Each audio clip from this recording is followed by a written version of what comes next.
Hey, what's up? This is Mike from Driplocal. Just gonna go over how I created one of our beats. So it's less the essence. I just tried to think of I don't know what kind of vibe I was going for, and it kind of came across kind of like a French accordion, but it definitely didn't start out that way. And I think that's probably one of the coolest things about the process I go through is you never know what you're gonna get. You start out with a simple idea, and next thing you know, you're making a fucking French trap song. So some obvious things to point out: melody, reversed. I'm gonna show you guys how I came up with it. Um, 808s using a lot of sounds from our kit. If you want to download it, feel free to reach out. I can email it. It's not that, you know, nothing crazy, just a bunch of cool sounds that I just kind of came up with. Bass boosted in FL. So yeah, I'll just show you real quick. So we have some cool. A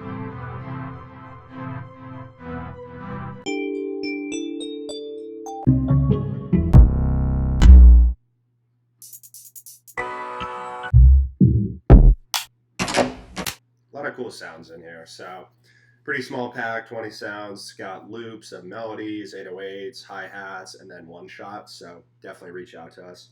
Anyways, let's get started. When I first started out, let's find this original melody. I usually go ahead and put stuff in, FL keys or just a simple piano just to kind of get a feel for everything. And so this is kind of how it started out. We get, that's the wrong one. It's this guy right here. So first trick I like to do is I go over to helpers, scale highlighting, and make sure it's automatic. That way, when you're constructing the melody, it kind of keeps everything in key. It gets a little weird once you start putting in drum sounds because they're usually in C, so it can kind of disrupt the scales. So make sure you have your melody down. All right, so 160 BPM.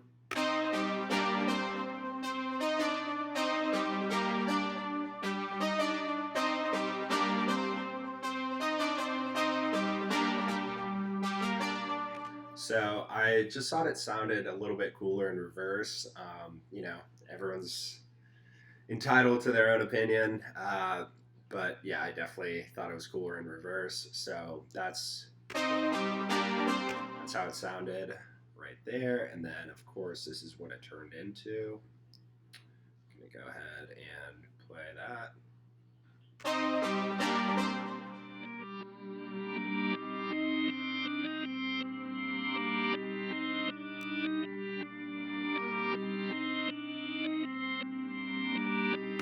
So real simple. I usually like to lay down everything and then to turn it into an audio clip, higher quality WAV file. You can just go to render as audio clip or render and replace, and that's how I went through and replaced all the MIDIs throughout my project. So I got that simple melody down. Over here, I went ahead and pitched it up. So it looks like 1200, so a full octave, just to give it kind of more of a melodic sound going into the first drop. So I'll show you the transition here.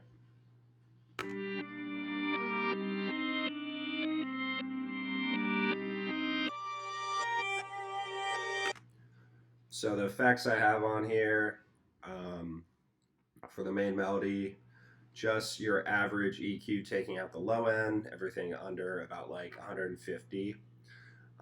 And then over here, I just brought down the mids because I wanted to highlight more of a whistle sound and kind of like ambient sound that I have over here.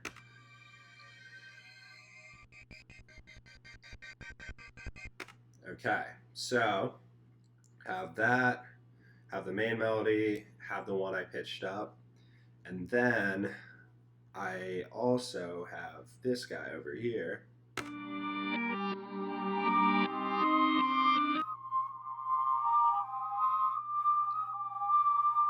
So it's very simple if you look at it. I mean, not a lot going on, just a bunch of layers.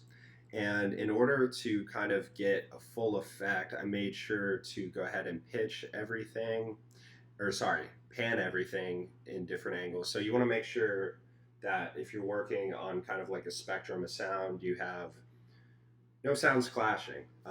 Gets rid of a lot of the muddy kind of frequencies that you really don't want. So that's the melodic aspect of it. To add a little bit of flair, I added this bass hit.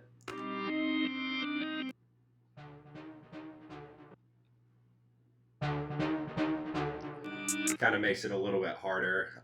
Kind of want to push yourself into the next part of the melody. That's kind of how I feel. You have your initial build up, and then you push yourself to the next part of the melody, and you have it finish.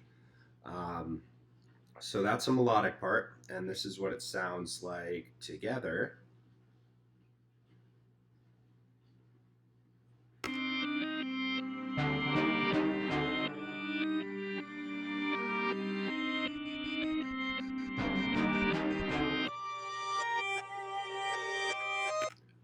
And I just made sure to go ahead and do some automation. And as you can see over here, that's where it's really coming into the sound, the bass hits, as well as this, I guess you would call it like an accordion sound. And just making sure you have smooth transitions. That always helps to kind of let the listener know what's going on throughout the song. Another just quick thing I did is I did a chop melody here, and a simple way to do that is you can just go to chop and then time based, and I think I chopped in quarter beats just to get like a stutter sound. All right, so that's the melodic aspect, and then we're gonna go ahead and go to what I did next, which was the 808s. I always go with the 808s just because they usually follow the melody. Well, they should follow the melody. And it's interesting because I made them prior to reversing it, yet it still kind of works. So,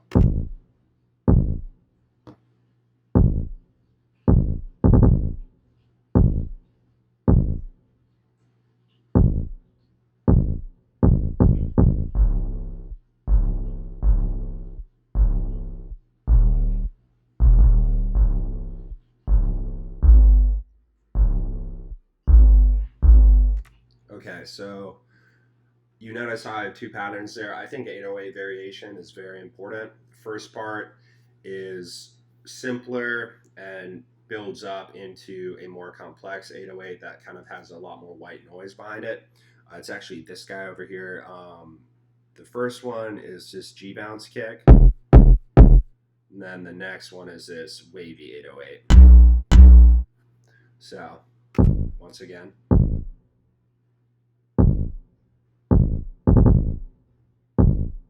And then let's see how it works with the kick.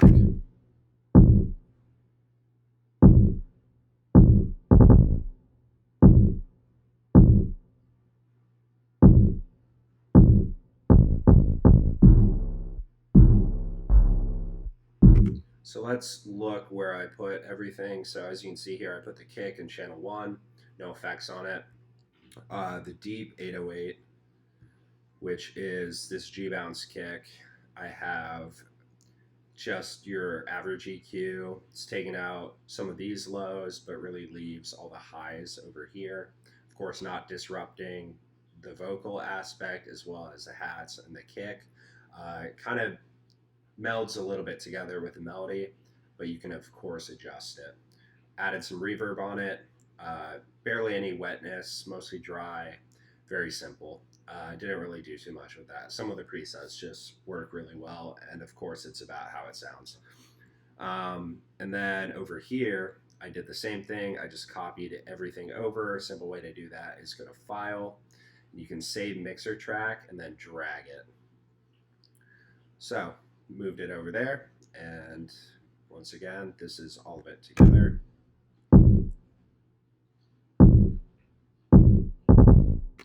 So what's important to me is making sure that the kick doesn't take away from the 808 and vice versa. So I don't really like to sidechain. I know that sidechaining is really important for sounds in like deep house, G house, where you have like hard hitting bass, and you kind of want the bass to hit first and the kick to sorry, reverse. You want the kick to hit and then the bass to follow it. So you can think of it as the side chaining helps the regular kick to attack first, and then everything else kind of comes up and meets the kick. So it melts together pretty well. In this context, I kind of want to capture the uniqueness of both the sounds, so that's why I didn't really do anything with side chaining.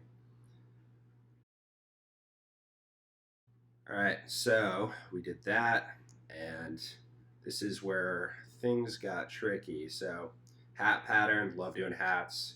Don't need to go crazy with them, but it's fun too.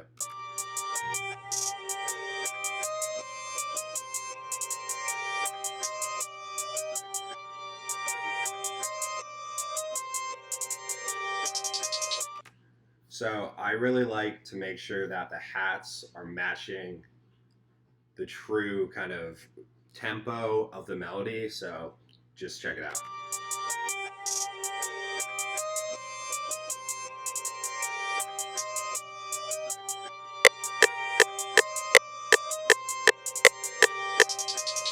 So the variation I did here was just straight hats across and then pitch down, triplet that descends through this C range down here to A, and then over here just a complex switch between this deeper pattern and then this very like pitch down pattern. So once again.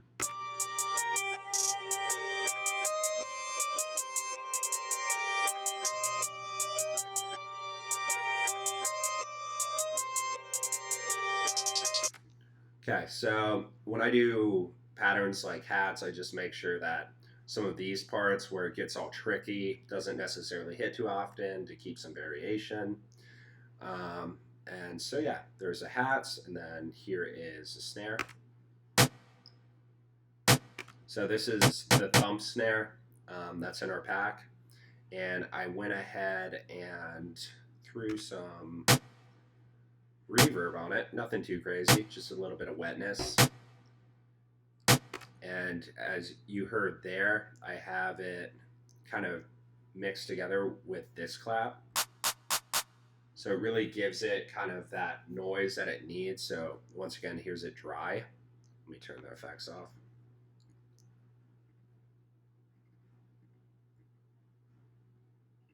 Nope, it's not doing it.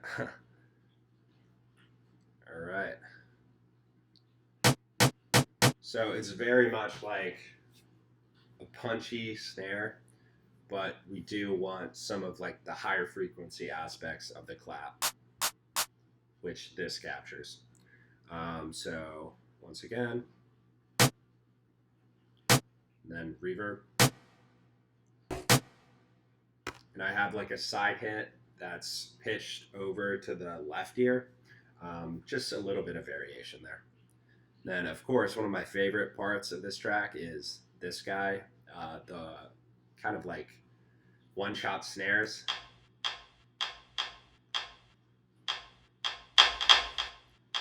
So yeah, this is part of the actual drum kit as well, and then this is all of it together.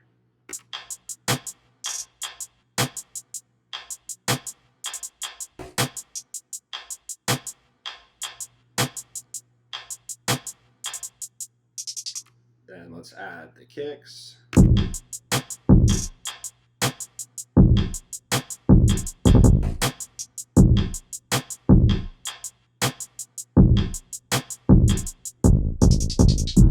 Snare roll.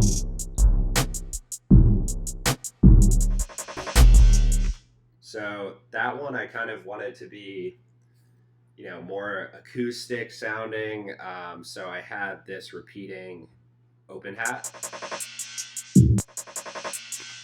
and it matches up with this snare. And as you can see, the velocities are gradually increasing. This is something that like DJ Mustard uses a lot. I know, and just go to any DJ Mustard song, and I think it's like the end of the 8 bar. You can hear that increasing velocity into a clap that ends kind of like on the beginning of the 4th bar. So it would start over here and then build up to this, but I have it kind of doing the reverse. So it's more of a transitional piece. Okay, so there's that. And let's go ahead and listen to everything all together. Oh my god.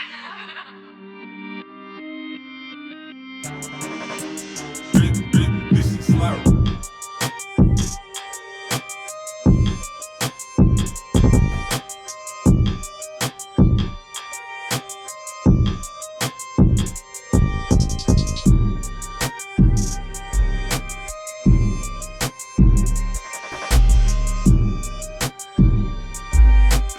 So yeah, that's it. Very simple. I'm going to start doing these a lot more, just to kind of show you my thought process behind the beat. Of course, we're also going to start posting tutorials. I know I've said that before, but we actually are. Hayden is going to do Logic. I'm going to do FL Studio. So feel free to leave any suggestions you might have on what you want us to cover. And of course, we're all learning together. So let's get better. Let's improve this workflow. And then, of course, let's make some pretty hot beats. That's all we want right now. All right. Awesome. Thanks.